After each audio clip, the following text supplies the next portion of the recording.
Hello guys, কেমন আছো তোমরা সবাই? আশা করছি সবাই খুব ভালো আছো। আমিও খুব ভালো আছি।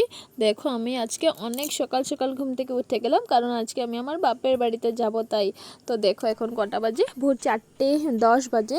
তো এত সকাল সকাল আমি উঠে গেছি।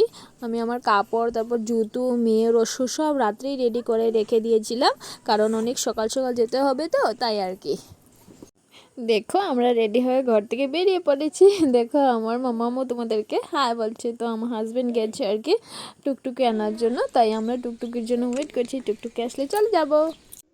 এখন আমি বাসে উঠে গেছি আর বাসটা ছেড়েও দিয়েছে। আজকে আমি অনেক খুশি, মানে কি বলবো, অনেক দিন পর বাপের বাড়ি যাচ্ছি, তো তাই আর কি। দেখো, সকাল সকাল আকাশে সূর্য মামাকে দেখতে কি ভালো লাগছে, তাই না? এখন দেখো, আমি লঙ্কা এসে পৌঁছে গেছি, মানে আমার বাপের বাড়ি লঙ্কাতেই। তো বাস থেকে নেমে এখন আমি টুকটুকিতে উঠেছি। বাস থেকে নামার ভিডিওটা আমি করতে পারিনি, কারণ আমার কুলে মামাম ছিল আর ব্যাগও ছিল, তাই করতে পারিনি। তো দেখো, আমার বাপের বাড়ির যে গল্লিটা সেটাও আমি পেয়ে গেছি।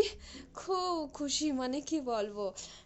বিয়ে অনেক দিন পর যাচ্ছি তো বাপের বাড়ি, তাই আর কি। মানে বিয়ের পর যে বাপের বাড়ি যাবার যে খুশিটা, সেটা একটা বিবাহিত মেয়েই বুঝতে পারে।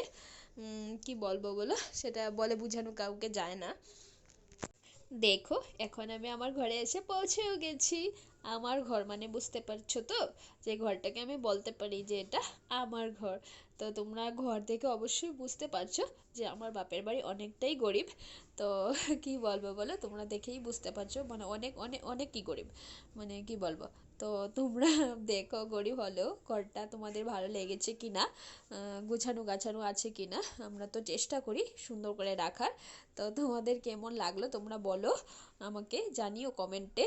তো তোমরা তোমাদের এত মূল্যবান সময় দিয়ে আমার এই ভিডিওটা দেখার জন্য সবাইকে অনেক ধন্যবাদ। আজকে আমি কি বলবো, আমি অনেকটাই খুশি। অনেক দিন পর এসেছি নিজের বাড়িতে, তো তাই আর কি।